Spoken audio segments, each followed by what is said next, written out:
All of you. आज हम chapter 5 की बात कर रहे हैं जिसमें इक्लूड्स ने कुछ थ्योरम दी थी, उसके बारे में बात करेंगे। इक्लूड्स एक मैथमेटिज्म था जिसने बताया था, कुछ पॉइंट बताए थे जो इस चैप्टर में मेन इंपॉर्टेंट है और आप सभी को फेयर में भी नोट करने हैं। तो सबसे पहला हमारा पॉइंट है कि given two distinct points there is a unique line that passes through them. वो ये कहना चाहता है कि मान लो कोई भी दो पॉइंट है ए टू बी, उनके के बीच में हमेशा जो लाइन होगी वो हमेशा स्ट्रेट बनेगी। मान लो ए पॉइंट यहाँ पर है और बी यहाँ पर, तो इनको ज्वाइन करूँगा तो हमेशा कोई भी लाइन बनेगी वो स्ट्रेट बनेगी।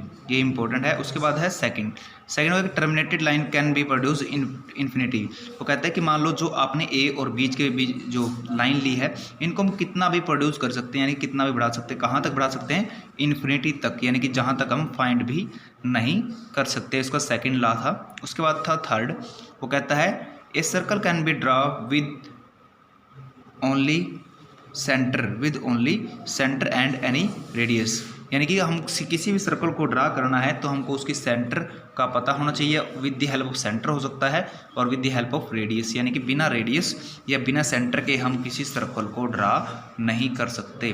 उसके बाद है ऑल राइट्स, फोर्थ है all rights angles are equal to the another. जितने भी राइट एंगल हैं वो एक दूसरे से इक्वल होंगे, यानी कि अगर मान लो इस तरफ राइट एंगल है, नीचे एक स्ट्रेट लाइन है, यहाँ पर 90 डिग्री एंगल है, तो यहाँ पर भी 90 डिग्री का एंगल ही बनेगा। ये हमारा था फोर्थ लॉ। फिफ्थ है, वो कहता है मान लो कि आपके पास कोई दो स्ट्रेट लाइन है, यानी कि पैरेलल भी है आपस में, ए बी पैरेलल है, सी डी क्या स्ट्रेट लाइन है। बिल्कुल स्ट्रेट लाइन का मतलब होता है कि 180 डिग्री का एंगल बनाए, एक लाइन ऐसे सीधी 180 डिग्री का एंगल बनाए और उनके ऊपर कोई एक लाइन गिरती है जिसका नाम है पी क्यू।